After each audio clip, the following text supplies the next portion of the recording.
नमस्कार दर्शकों, बहुत बहुत स्वागत है आप सभी का हमारे डीडी राजस्थान के स्वास्थ्य कार्यक्रम हेलो डॉक्टर में। मैं हूं अर्पिता माथुर आपके साथ। और जिस तरीके से हम सोमवार से शुक्रवार 3:30 बजे से 4 बजे तक आपकी स्वास्थ्य से जुड़ी, आपकी सेहत से जुड़े सभी विषयों पर हम चर्चा करते हैं, वैसे ही आज का जो विषय है वो बेहद ही गंभीर है, चिंताजनक है और साथ ही ज़रूरी विषय है। आज हम जिस विषय पर चर्चा करने वाले हैं वो लाखों लोगों की ज़िंदगियों से जुड़ा हुआ है। जी हाँ, हम बात करेंगे दिल की बीमारियों के बारे में और मुख्य रूप से हम बात करेंगे हृदयघात और अनियमित धड़कन के बारे में। जी हाँ, हमने ये विषय इसलिए चुना है क्योंकि एक समय ऐसा था जब ये बीमारी यानी दिल की बीमारी उम्र दराज लोगों में पाई जाती थी, लेकिन अब युवाओं में तेजी से ये फैलने में देखी जा रही है। और हाल ही में जो भी घटनाएं हम देख रहे हैं, आए दिन युवाओं में हृदयघात हो या हार्ट फेलियर हो या फिर हार्ट अटैक हो या फिर कार्डियक अरेस्ट हो, ये बहुत ज़्यादा तेजी से फैल रहा है, जो कि बेहद ही चिंताजनक है। एक आंकड़े कुछ ये भी कहते हैं कि भारत में केवल अगर हम बात करें दूसरे देशों के कंपेयर करके देखें तो हृदयघात से जो मरीजों के मरने वालों की संख्या है वो 10 वर्ष पहले ही हो जाती है। तो एक बहुत ही चिंताजनक विषय भी है।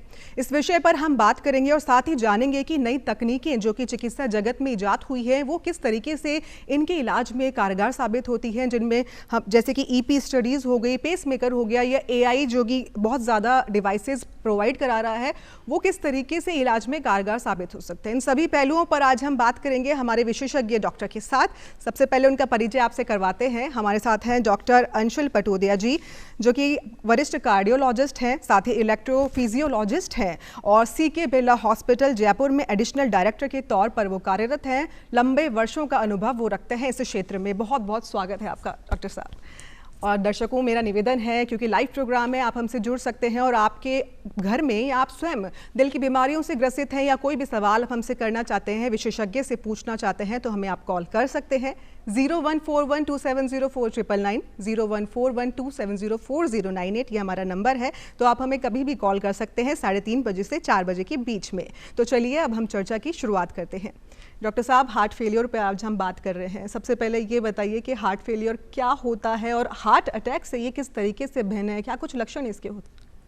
ये बहुत ही महत्वपूर्ण और ज़रूरी क्वेश्चन आपने पूछा है जी। क्योंकि इसको लेके काफ़ी भ्रांतियां हैं कि लेमैन के लिए, एक आम आदमी के लिए हार्ट अटैक, हार्ट फेलियर, वो इन टर्म्स को से अच्छी तरह परिचित नहीं हैं। जी।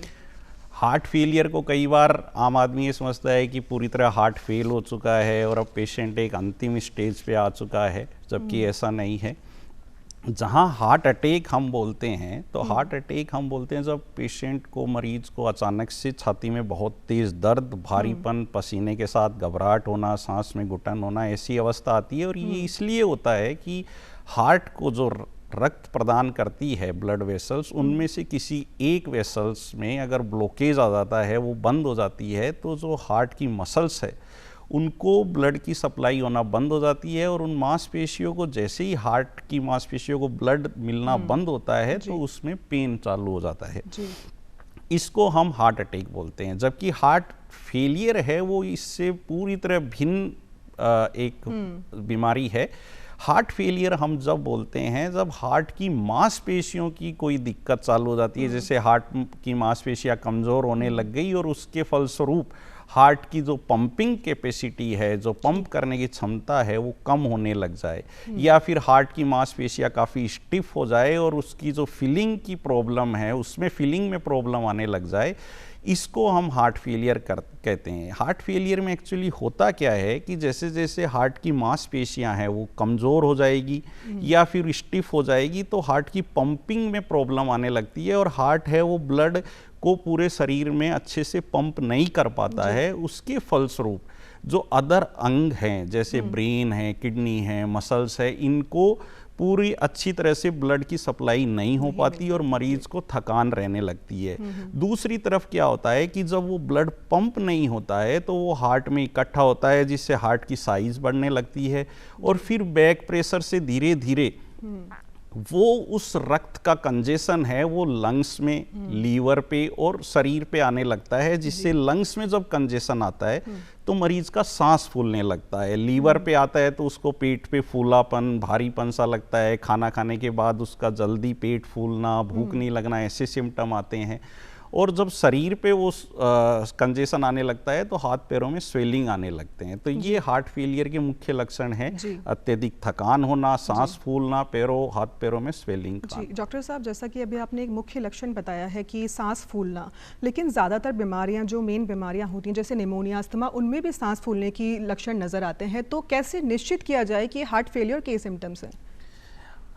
ये भी एक बहुत ही अच्छा क्वेश्चन है कि हम कैसे पता लगाएं, क्योंकि जो सांस फूलने का जैसे मैंने बताया वो तो लंग्स की कई तकलीफ़ें होती है, जैसे कि निमोनिया है, अस्थमा है, बहुत सी चीज़ों के अंदर ये अत्यधिक मोटापे की वजह से भी सांस फूल सकता है। तो कैसे पता करें? तो हार्ट फेलियर, अगर हार्ट की मसल्स की वीकनेस की वजह से अगर सांस फूलेगा तो उसमें एक खास बात ये होगा कि वो जो सांस फूलना है वो प्रॉब्लम जैसे ही व्यक्ति एक्सर्शन करेगा, काम करेगा, चलना फिरना करेगा तो वो प्रॉब्लम बढ़ेगा। जबकि लंग्स की प्रॉब्लम में अगर वो सांस फूल रहा है तो वो रेस्ट पे भी रहेगा, एक्सर्शन पे भी रहेगा, उसका कोई व्यायाम से, चलने फिरने से संबंध नहीं रहेगा। लेकिन हार्ट की प्रॉब्लम में अगर सांस फूलने की जो तकलीफ है वो चलने फिरने पे, सीढ़ियाँ चढ़ने पे बढ़ रही है तो वो हार्ट फेलियर का सिम्टम हो सकता है। दूसरी चीज़ ये है कि अगर उसके साथ में आपको शरीर पे या हाथ पैरों में स्वेलिंग आ रहा है, लीवर पे स्वेलिंग है और लेटने पे सांस फूलने की समस्या ज़्यादा आ रही है, तो आप ये समझ सकते हो कि ये हार्ट फेलियर के लक्षण हो सकते हैं। जी बिल्कुल, क्योंकि हमने लक्षणों पे बात की डॉक्टर साहब, सबसे पहले जानना ज़रूरी है फैक्टर्स क्या है, क्या कारण होते हैं, क्योंकि हम ये मानते हैं सभी कि जीवन शैली, खान पान भी इसके पीछे बहुत बड़ा रोल प्ले करता है। लेकिन अगर आपसे जानना चाहें मेडिकल टर्म में, क्या कुछ मुख्य कारण होता है हार्ट फेलियर का? जैसा आपने बताया, जीवन शैली और खान पान एक बहुत ही महत्वपूर्ण कारण है, क्योंकि हार्ट फेलियर के जो मुख्य कारण है उनमें सबसे कॉमन रीज़न है वो ये है कि हार्ट फेलियर होता है हार्ट की आर्टरीज, जो रक्त देने वाली वेसल्स है, जिनको हम कोरोनरी आर्टरी बोलते हैं, उनके ब्लॉकेजेज की वजह से। और वो ब्लॉकेजेज जैसा हम सब जानते हैं, बीपी, शुगर, कोलेस्ट्रॉल, इनके बढ़ने से वो ब्लॉकेजेस होते हैं और ये सब हमारी डाइट और लाइफस्टाइल पर ही निर्भर करता है। तो सबसे मुख्य कारण है वो कोरोनरी आर्टरी डिजीज है, जिसमें हार्ट की जो रक्त वाहिनियां हैं उनके अंदर ब्लॉकेजेस आता है और हार्ट की जो मांसपेशियां हैं उनको रक्त नहीं अच्छे से मिल पाता और वो धीरे धीरे कमज़ोर होने लगती है। दूसरा जो कारण है वो है बीपी, अत्यधिक बीपी, अनकंट्रोल्ड बीपी होने की वजह से धीरे धीरे मांसपेशियां कमज़ोर हो सकती है। शुगर की वजह से ऐसा कार्डियोमायोपैथी हो सकता है। तीसरा होता है कि कुछ जेनेटिकल रीजंस होते हैं जिनमें हार्ट की मसल्स है वो उम्र के साथ है वो धीरे धीरे कमज़ोर या स्टिफ होने लगती है। इनके अंदर ये फैमिलियल हो सकती है, पारिवारिक, जैसे अगर पेरेंट्स को है तो बच्चों में आ सकती है। उसके बाद वाल्व की जो तकलीफ होती है उनसे भी हार्ट वीकनेस आ जाती है मसल्स के अंदर। जैसे अगर किसी के वाल्व में लीकेज है या सिकुड़न है तो धीरे धीरे हार्ट की मसल्स पर प्रेशर बनता है और उससे हार्ट की मसल्स है वो वीक होने लग जाती है। कई बार धड़कन की अनियमितता, जिसको हम अरिदमिया बोलते हैं, वो भी अगर कंटिन्यूसली काफ़ी लंबे टाइम तक रहे और हार्ट की जो धड़कन है वो तेज रहे काफ़ी टाइम तक, तो हार्ट की मसल्स वीक होने लग जाती है। इसके अलावा बहुत सी हार्मोनल्स प्रॉब्लम होती है, कई बार दवाइयों के दुष्प्रभाव की वजह से भी हार्ट की मसल वीक हो सकती है। तो ये सब कारण हैं जिनकी वजह से हार्ट की मसल्स वीक हो सकती है और हार्ट फेलियर डेवलप हो सकता है। जी डॉक्टर साहब, अरिथमिया पे बात करिए, ये भी हमारा आज का विषय भी है, लेकिन उस पर हम बाद में आएंगे। सबसे पहले ये जानना चाहेंगे कि हार्ट फेलियर के लिए आजकल नई टेक्नोलॉजीज़ भी बहुत ज़्यादा देखने को मिल रही है। पेसमेकर होता है, एआई डिवाइसेस भी काम में आती हैं, ईपी डिवाइसेस होते हैं। इनके बारे में बताइए किस तरीके से नई टेक्नोलॉजी इसके लिए काम कर रही है। देखिए, जैसे हार्ट फेलियर है तो जो आज से 10 साल पहले ऐसा माना जाता था कि अगर एक बार किसी मरीज का हार्ट फेलियर डायग्नोस हो गया है जी, तो उसका जो 5 ईयर सर्वाइवल है, मतलब उसके 5 साल तक जिंदा रहने की जो संभावनाएं हैं वो केवल 40 से 50% मानी जाती थी।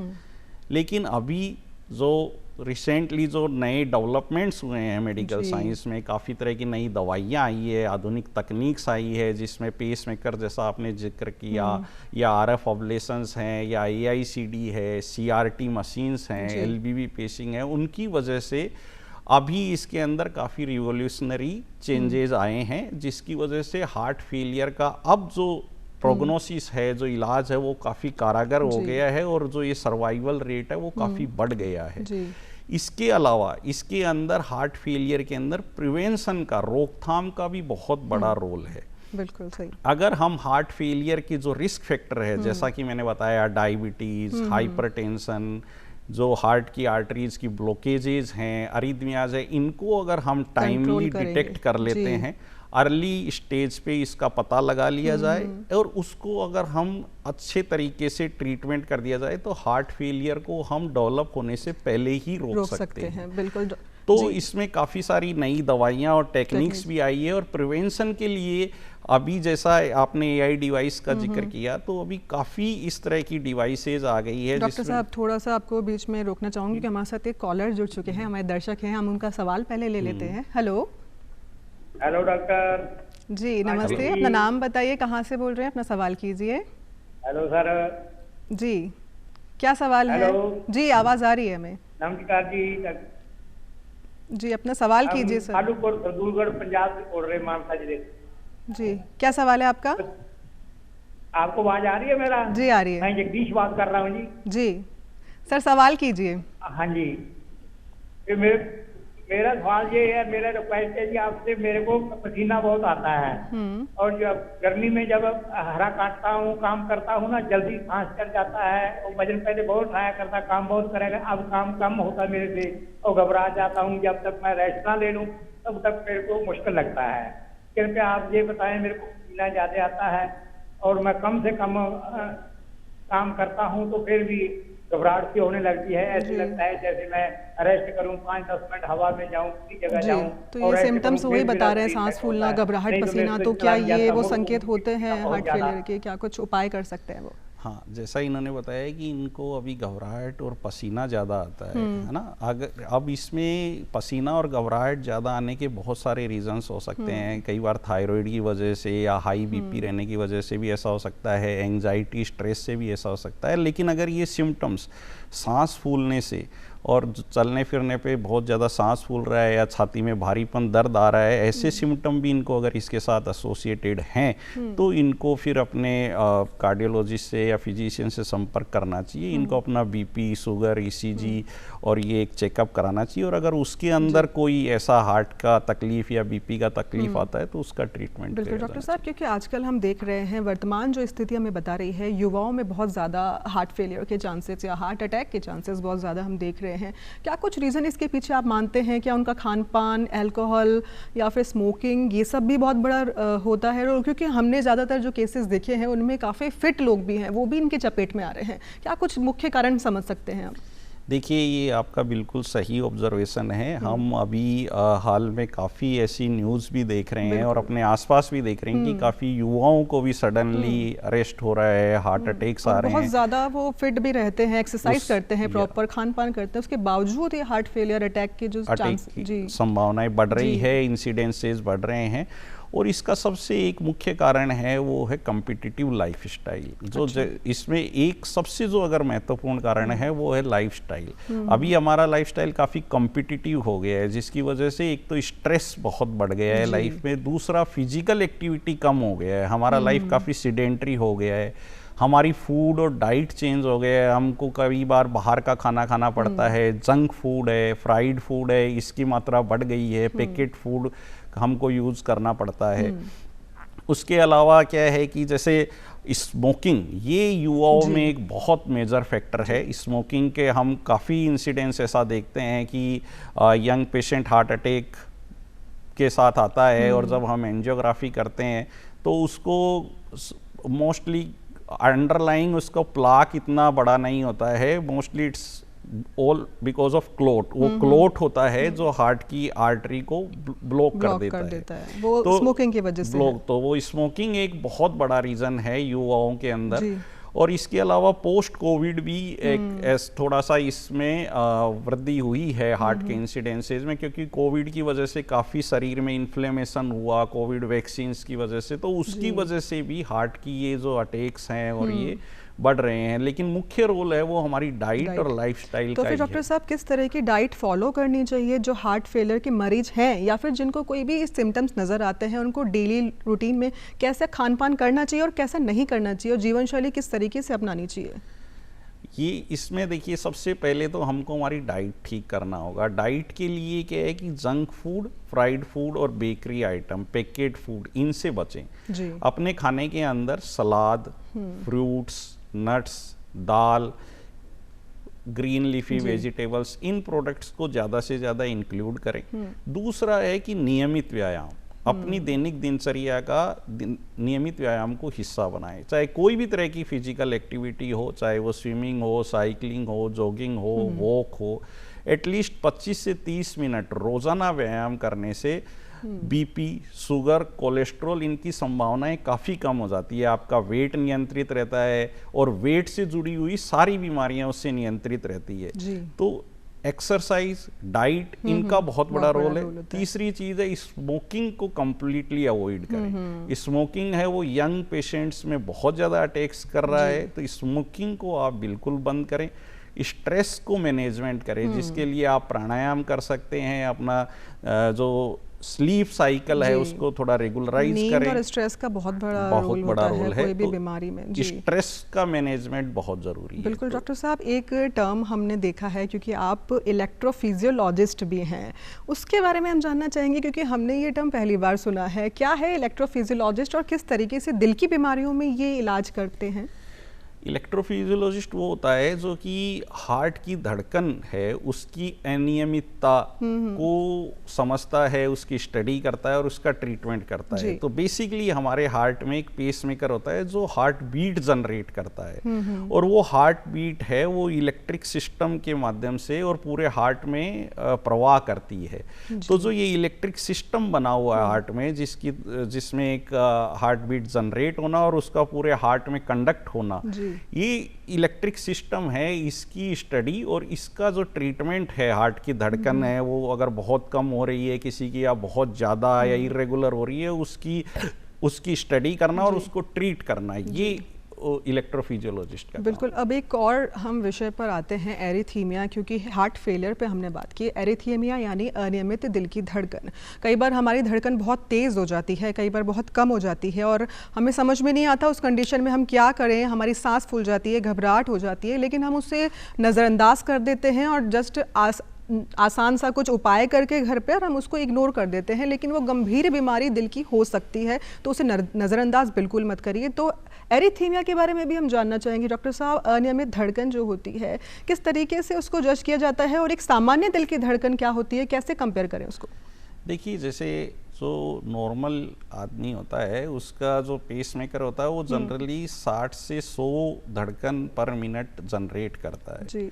और ये रेगुलर होती है, मतलब ये काफ़ी रिदमिक और रेगुलर वे में प्रोड्यूस होती है। अगर किसी का हार्ट बीट है वो बहुत अत्यधिक तेज़ हो रहा है और अनियमित हो रहा है, तो उसको हम टेकी अरिथमिया बोलते हैं, और अगर ये बहुत कम हो रहा है तो हम इसको ब्रेडी अरिथमिया बोलते हैं। तो ये अरिथमिया हम उसको बोलते हैं जब धड़कन है वो बहुत अनियमित हो जाए, काफ़ी तेज या काफ़ी धीमी हो जाए, उसको अरिथमिया बोलते हैं।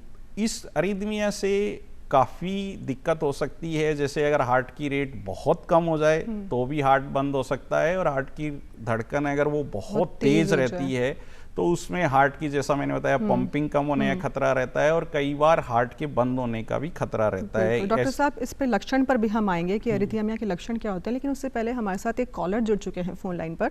हेलो हेलो, आवाज़ आ रही है आपको? हेलो जी, अपना नाम बताइए, उम्र बताइए और अपना सवाल कीजिए। मैं राकेश बात कर रहा हूँ शिमला से। जी, सवाल कीजिए। मेरा एक सवाल है कि मेरा एक अनुरोध है आपसे कि सबसे पहले अपना टीवी का जो वॉल्यूम है उसको कम करके अपना सवाल कीजिए। और मेरा एक सवाल है कि किसी को अचानक हार्ट अटैक आता है, अगर जैसे कि अगर सड़क का इंतजाम भी नहीं है, और उसको कैसे बचाया जाए अगर किसी को अचानक आ जाता है तो? अचानक हार्ट अटैक के केसेस में उस वक्त क्या किया जाए वो जानना ज़रूरी है, और मेरे को लगता है कि जो आम दर्शक हमें देख रहे हैं उनको भी इस टेक्निक को समझना चाहिए। देखिए, अचानक अगर हार्ट अटैक आता है तो सबसे पहले तो ये सुनिश्चित करना चाहिए कि ये दर्द है जो चेस्ट में पेन हुआ वो अटैक ही है। कई बार गैस का दर्द भी होता है। तो एक तो अगर हार्ट अटैक है वो जनरली क्या है, चेस्ट में एक दबाव और भारीपन जैसा महसूस होता है, उसके साथ में बहुत ज़्यादा सांस में घुटन, घबराहट, भारीपन जैसा और पसीने का आने का एसोसिएशन होता है। अगर ऐसा कुछ आपको लग रहा है तो आप इसको हल्के में ना लें, तुरंत ही आप अपने नज़दीकी डॉक्टर से संपर्क करें। अगर आपके नज़दीक में हॉस्पिटल नहीं है तो इसके अंदर एक एस्प्रिन टैबलेट होता है, वो आप च्यू कर सकते हैं, उसको तुरंत ले सकते हैं। जो खून पतला करने की टैबलेट होती है उसको आप ले सकते हैं, और उसके बाद इसके अंदर तुरंत ईसीजी करना चाहिए और डॉक्टर से संपर्क करना चाहिए, क्योंकि ये हार्ट अटैक होता है वो हार्ट की ब्लड वेसल ब्लॉक होने से आता है। तो इसमें जितना जल्दी इलाज किया जाए वो इसके लिए बहुत अच्छा रहता है, अदरवाइज इसमें कई बार काफ़ी नुकसान हो सकता है। बिल्कुल डॉक्टर साहब, कॉलर से पहले जो हम बात कर रहे थे एरिथीमिया के बारे में, तो लक्षण क्या होते हैं इसके और हमें कब समझ में आना चाहिए कि हमें डॉक्टर के पास जाना चाहिए, कब कंडीशन में हमें सतर्क हो जाना चाहिए? देखिए, एरिथमिया जैसे मैंने बताया है कि या तो हार्ट की धड़कन बहुत कम हो जाए तब होता है, या हार्ट की धड़कन है वो बहुत अत्यधिक तेज़ हो जाए तब होता है। और इन दोनों ही कंडीशन में, जैसे अगर अत्यधिक तेज़ हो रही है तो पेशेंट को बार बार धड़कन का तेज़ होना महसूस हो सकता है, जिसको हम पाल्पिटेशंस बोलते हैं। और कई बार हार्ट की धड़कन अगर बहुत ही कम हो जाए या अत्यधिक तेज़ हो जाए तो उनका बीपी कम होकर और उनको चक्कर आना, अंधेरा आना, बेहोश होना, अचानक से गिर जाना, इस तरह के लक्षण आ सकते हैं। कई बार जिनका हार्ट है वो स्ट्रक्चरली नॉर्मल है और उनको बार बार धड़कन तेज़ हो रही है तो उनको ऐसा बेहोशी नहीं आता, लेकिन उनको धड़कन तेज़ होने के सिम्टम हो सकते हैं और आगे चल के वो हार्ट फेलियर डेवलप कर सकते हैं। जैसा मैंने पहले बताया है कि अगर काफ़ी लंबे समय तक धड़कन तेज़ रहती है तो उनको हार्ट फेलियर के लक्षण आने लग जाते हैं, जैसे थकान रहना, सांस फूलना। तो फिर इसका इलाज क्या होता है मेडिकल साइंस में, किस तरीके से इलाज किया जाता है अनियमित धड़कन का? क्योंकि हमने तो पेसमेकर के बारे में सुना है, इसके अलावा भी कोई टेक्नोलॉजीज होती हैं? हाँ, इसमें बहुत सारी टेक्नोलॉजी है। जैसे पेसमेकर जैसा आपने जिक्र किया, वो तो क्या है कि अगर हार्ट रेट काफ़ी कम जा रही है, बहुत कम हो रही है और इतनी कम हो रही है कि उससे हार्ट का बीपी है वो मेंटेन नहीं हो पा रहा है, तो उसमें पेसमेकर लगाया जाता है। अगर मान लो किसी पेशेंट का हार्ट रेट बार बार बहुत तेज़ हो रहा है और बहुत अनियमित हो रहा है तो उसमें हम ईपी स्टडी और आरएफ अब्लेशन करते हैं। अगर पेशेंट्स स्ट्रक्चरली हार्ट नॉर्मल है तो उन पेशेंट्स को जो अरिथमियाज होते हैं, जिनको हम टेकीअरिथमिया बोलते हैं, उनको हम ईपी स्टडी कर उसका इलेक्ट्रिक सिग्नल्स का स्टडी करते हैं कि कहाँ से एक्स्ट्रा सिग्नल्स आ रहे हैं, कहाँ पे एक्स्ट्रा सर्किट है, और उसको फिर इलेक्ट्रिक करंट से ही उस सर्किट को बर्न किया जाता है, ख़त्म किया जाता है, और उनकी वो जो हार्ट की धड़कन तेज़ होने की प्रॉब्लम है वो उसको क्योर किया जाता है। इसमें कई बार बहुत हार्ट की धड़कन तेज़ है और अगर हार्ट की पंपिंग कमज़ोर है या स्ट्रक्चरली अब नॉर्मलिटी है तो उसमें आईसीडी मशीन का उपयोग किया जाता है। तो इसमें कई तरह की ऐसी टेक्निक्स हैं जिससे हम अरिथमिया को डील कर सकते हैं और ठीक कर सकते हैं। बिल्कुल डॉक्टर साहब, कई बार क्या होता है जब हम जागरूकता कार्यक्रम चलाते हैं तो उसके पीछे भ्रांतियाँ ज़रूर होती हैं। कुछ एक भ्रांतियाँ दिल की बीमारियों के साथ भी जुड़ी है। लोगों को ये लगता है कि हार्ट फेलियर का मतलब होता है हार्ट पूरी तरीके से काम करना बंद कर देता है, जैसे कि आपने शुरुआत में बोला था। किस तरीके से इन भ्रांतियों को दूर किया जाए दर्शकों की? हाँ, जैसे मैंने बताया, इसके लिए हमको more and more awareness program educate करना चाहिए लोगों को। जैसे हार्ट फेलियर है जिसके बारे में मैंने पहले ही बताया है कि इसके अंदर ऐसा नहीं है। हार्ट फेलियर टर्म से ऐसा लगता है कि हार्ट पूरी तरह फेल हो चुका है, लेकिन मेडिकली हार्ट फेलियर हम तब बोलते हैं जब हार्ट की मसल्स के वीकनेस या पंपिंग या फीलिंग की अबनॉर्मलिटी के लक्षण आने लग जाते हैं, तब हम उसको हार्ट फेलियर बोलते हैं। और ये पूरी तरह ट्रीटेबल बीमारी है जिसका पूरी तरीके से उपचार संभव है, तो इससे कोई डरने की ज़रूरत नहीं है। इसके अंदर काफ़ी तरह की नई दवाइयाँ और डिवाइसेस आ गई है जिससे इसको हम अब काफ़ी हद तक ठीक कर सकते हैं। मतलब मेडिकल जो साइंस है काफ़ी प्रगति कर रहा है इस और भी, दिल की बीमारियों में भी। लेकिन डॉक्टर साहब, कई बार क्या होता है कुछ लक्षण ऐसे होते हैं जो हमें बहुत जनरल लगते हैं, कॉमन लगते हैं, जैसे कि कई बार आंखों के आगे अंधेरा अचानक से छा जाता है, चक्कर आ जाते हैं, बेहोशी सी लगने लगती है, तो हम इसे आम समस्या समझ लेते हैं। क्या ये जो संकेत हैं ये एक हृदय संबंधी बीमारी की तरफ संकेत करते हैं?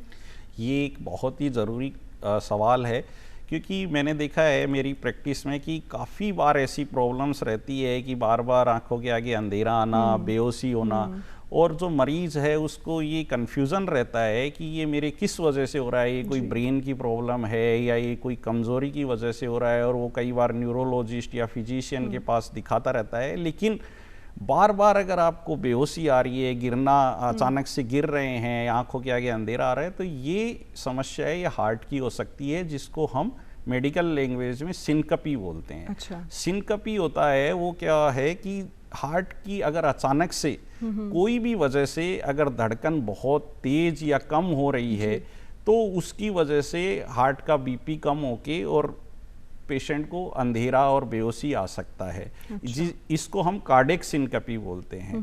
तो अगर किसी भी वजह से बीपी अगर बहुत कम हो रहा है या हार्ट की धड़कन की बहुत ज़्यादा अनियमितता हो रही है, तो पेशेंट को बेहोशी और अंधेरा आ सकता है। तो इसको भी हम पूरी तरह से ट्रीट कर सकते हैं।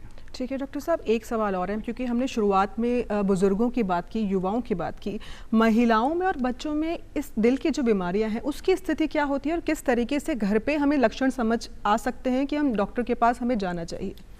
हाँ, महिलाओं में ऐसा माना जाता है कि महिलाओं के अंदर जो प्री मेनोपॉजल फेज होता है, जो मेनोपॉज से पहले जो स्त्रियों के हार्मोन्स होते हैं वो हृदय की बीमारियों से उनकी रक्षा करते हैं, लेकिन पोस्ट मेनोपॉजल हृदय की बीमारियां होने की संभावना इनमें काफ़ी तेज़ी से बढ़ जाती है। दूसरी बात है कि अभी जो जैसा मैंने बताया कि लाइफस्टाइल और डाइट की वजह से स्त्रियों में भी ये बीमारी बहुत तेज़ी से बढ़ रही है, और जो हमारी आम अवधारणा है कि स्त्रियां इसको प्री मेनोपॉजल फेज में थोड़ा सुरक्षित रहती है, वो अब उस स्तर पर नहीं है। तो एक तो ये बीमारी स्त्रियों को भी हो सकती है, और इसके अंदर प्रिकॉशन के लिए हमको वही चीज़ें हैं कि अपनी जीवन शैली को, खान पान को सुधारना है, नियमित व्यायाम करना है, और स्मोकिंग, अल्कोहल से दूर रहना है, स्ट्रेस को अच्छे से मैनेज करना है। बिल्कुल डॉक्टर साहब, क्योंकि समय तेज़ी से भाग रहा है, तो ऐसे में हम चाहते हैं कि हमारे दर्शक जो आपको देख रहे हैं, और दिल के स्वास्थ्य पर हम सबसे ज़्यादा चर्चा कर रहे हैं आजकल, क्योंकि बहुत ज़्यादा गंभीर बीमारी, वैश्विक बीमारी ये होती जा रही है। तो ऐसे में मैं ये बोलना चाहूँगी कि हमारे दर्शकों को, आम जनता को जो इस बीमारी से जूझ रहे हैं और जिनको घर पर ये लक्षण समझ में आ रहे हैं, उनको क्या कुछ आप सावधानियाँ बरतने के लिए टिप्स देंगे, और क्या कुछ खान पान, लाइफस्टाइल कैसी होनी चाहिए? ये इसको एक तो सबसे ज़रूरी चीज़ है कि आप जो भी 40 या 50 वर्ष की उम्र से बड़े हैं, उनको नियमित चेकअप ज़रूर कराना चाहिए। इसमें जितनी जल्दी बीमारी को हम पकड़ सकते हैं, जैसे जो लोग 40 क्रॉस कर चुके हैं, उनको अपना बीपी, शुगर, ईसीजी, कोलेस्ट्रॉल ये हर साल या 2 साल से ज़रूर चेकअप कराना चाहिए, जिससे कि अगर जैसे ही रिस्क फैक्टर कोई पकड़ में आता है उसको तुरंत ट्रीट किया जाए और इतनी गंभीर बीमारी नहीं पैदा हो, जैसे हार्ट फेलियर, अरिथमिया या हार्ट अटैक। तो ये एक बहुत ज़रूरी चीज़ है। और दूसरा, जैसे मैंने बताया कि खान पान और लाइफस्टाइल है वो बहुत ज़रूरी है। आपको अपनी जीवन शैली के अंदर एक्सरसाइज को ज़रूर इन्वॉल्व करना चाहिए। दूसरा, अपनी स्लीप को रेगुलराइज करना चाहिए।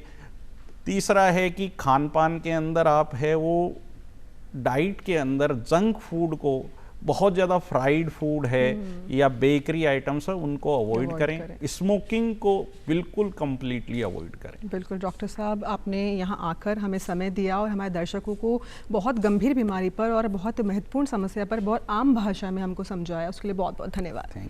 और दर्शकों, अगर आपको हमारा ये एपिसोड पसंद आया है तो आप YouTube पे इसे दोबारा देख सकते हैं, और साथ ही अगले एपिसोड में आपसे फिर मुलाकात होगी एक नए विषय और विशेषज्ञ के साथ। तब तक के लिए स्वस्थ रहें, मस्त रहें, अपने दिल का ख्याल रखें। नमस्कार।